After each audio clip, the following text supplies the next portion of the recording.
Welcome to Yin Yoga Lifestyle. I am your host, Colette Darville, cultivating our body's resilience and inner silence and its application to all aspects of your life.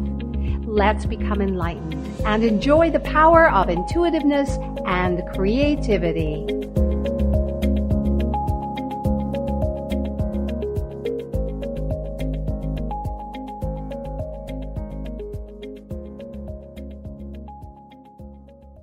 You are listening to Society Bites Radio, social interaction for the mind and soul.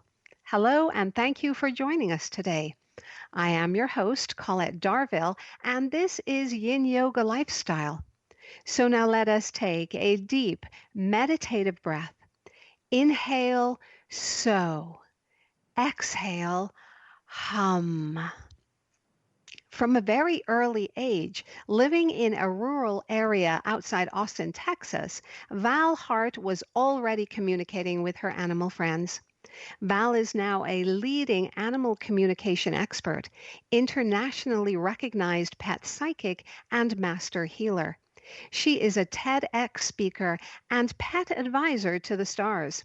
Val is described as the real-life Dr. Doolittle, and as an experienced animal whisperer, Val Heart is the founder of the Heart School of Animal Communication, featuring the premier How to Talk to Animals, the complete system including beginning core foundations. She is also a best-selling co-author of Don't Screw Up Your Dog, an Amazon #1 bestseller. In addition, Val is also the head honcho for the Animal Talk Coaching Mastery Club. She is remarkably passionate about caring for animals, giving them a voice, and she strives to help others enhance their animal communication skills so they may better care for the animals that are entrusted to them.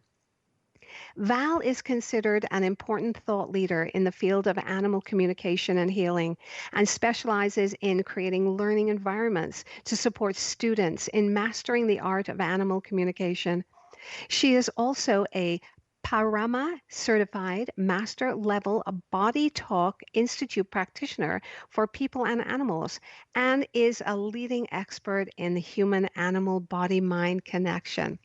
We are so pleased to have you on the show today, Val. Welcome to Yin Yoga Lifestyle. Thank you, Colette. I'm delighted to be here, and I'm so grateful that you love animals and your audience loves animals, that we get animals. That way we all get animals. Yes, absolutely. We get them. Oh my God, they make our life so much better. You know, They do. They do. There's one thing I want you to know right off the bat, and that's one of my core beliefs. That's that animals are angels, teachers, guides, and healers. And when we learn to recognize, respect, and revere them for who they truly are, they make us better people. Oh, I totally agree with you. I say that every day when I look at my little dog. I say that every day, and I say, "Thank you for making me a better person." um, Val, this is something that is so natural to you to communicate with animals. Um, what experience connected you to your life's purpose as an animal communicator? Well, I'm so glad you asked. It's an interesting. I'm old. No, you're not. I've been around the block a few times, but I grew up with animals, thank God, because I was a lonely only child outside of rural Austin, overlooking Lake Travis, in Texas, and there weren't any other kids my age. I didn't have brothers and sisters. It was just me, and the animals and I got each other. I had all kinds of animals. We had chickens and pigs. I had guinea pigs. I had, parakeets. We had dogs. We had cats. you name it, right? And they all helped me grow up, and they taught me so much.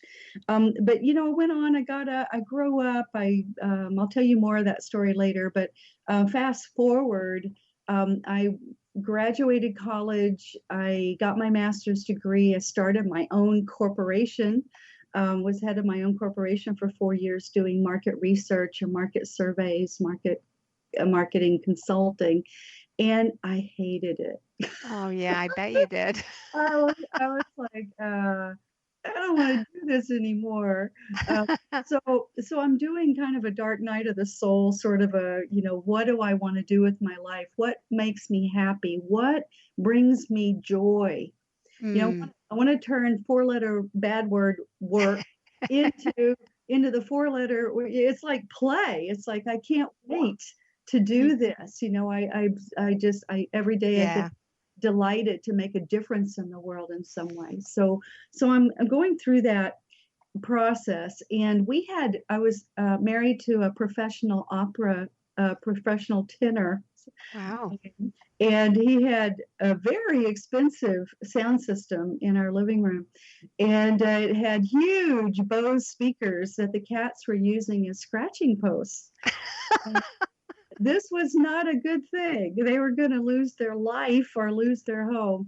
So I had been learning meditation techniques for a long time. And one of the techniques I learned is called neuro-linguistic programming. And it's where you dive into your inner space. You basically call up your programming, you rewrite it, and then save the program and activate it. So it's a computer analogy here. But that's kind of what you do, but you go inward. And this particular morning, I'm sitting on the sofa. I'm a little worried about this, and I'm going to do my meditation, because it's what I do. And I intuited that I should do this technique, but do it differently. This time, I was going to focus not inward, but toward the cats. Ah. And so I did. And I have to tell you, it was the most fascinating, extraordinary experience. I'm going through this process. I'm focusing the cats. I'm hearing thoughts that were not mine. I'm seeing images of things I had no clue about. I was like, what? Wow. Yeah. And I finished the process, and I took a big breath, and I opened my eyes, and both cats were looking at me, glued onto me, looking at me so intently, right? And I was like, wow, that was awesome. And you know what? That was the last time they ever used those speakers as scratching posts. Wow. It Because you asked them so nicely not to do it anymore. something magical happened. I don't know. So I went on, and I continued playing with these concepts and opening the conversations.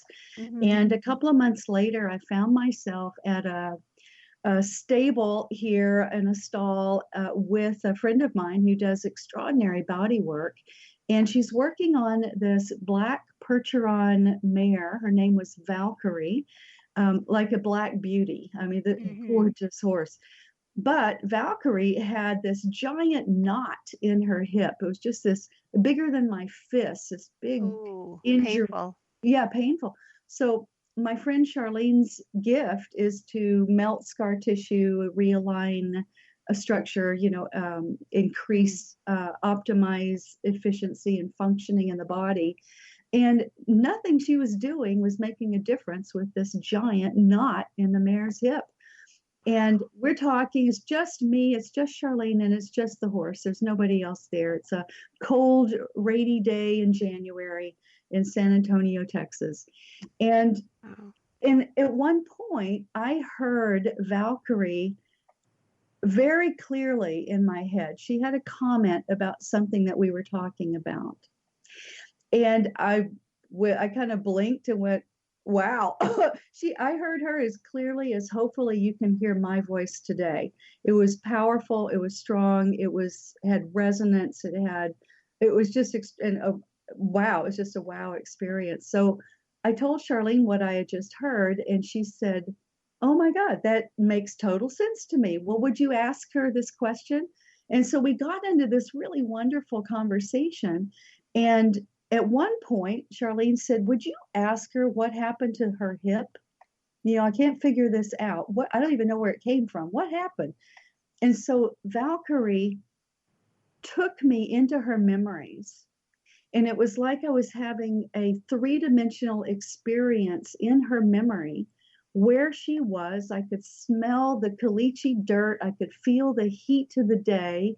I knew exactly where she was. I saw the trailer that these three men were trying to load her into. I saw the metal gate. I saw the barn. Oh. I heard the sounds. And I felt what Valkyrie was thinking and feeling. She was not a happy camper. She was fighting them. And at one point, she swung around and she slammed her hip into this metal gate.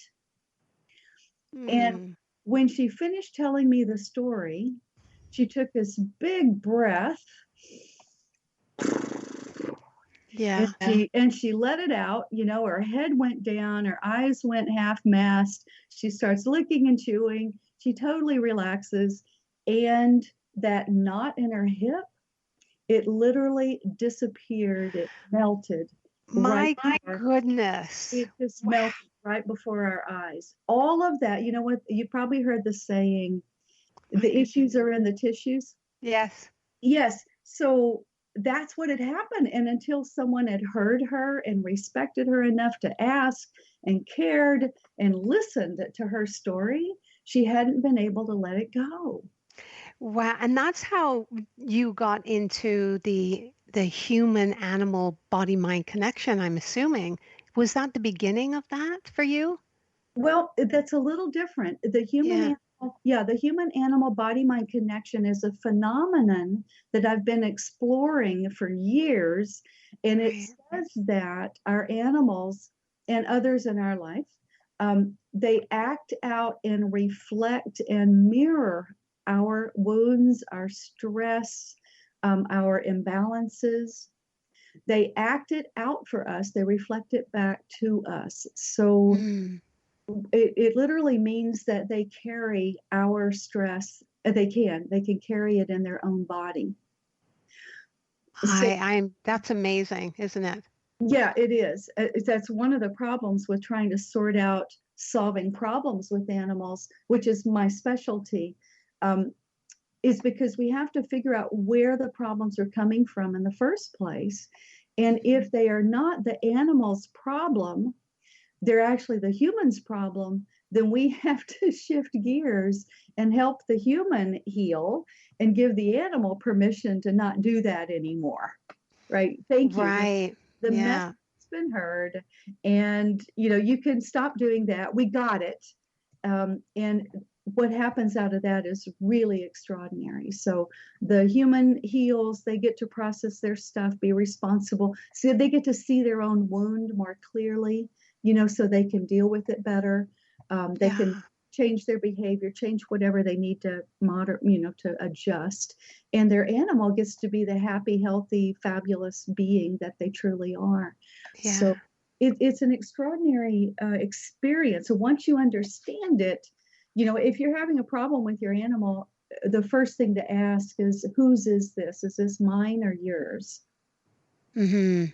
Yeah, because it's yes, I've noticed that, with all the animals I've owned. Um Yeah. all of a sudden oh, I've got a tummy ache. Me personally. Exactly. Oh, my little one is he or she has a little tummy ache too, you know? Yeah. Um their connection to us and their unconditional love for us is so profound to me. Yes, it is. Yeah. And I kind of I'm jumping around a little bit here, Val, but who was your greatest animal teacher? You Was know, it the mayor or was it something else? it would I have had so many animals in my life, and every animal I work with, I've been doing this since 93. So every animal I've worked with has taught me something.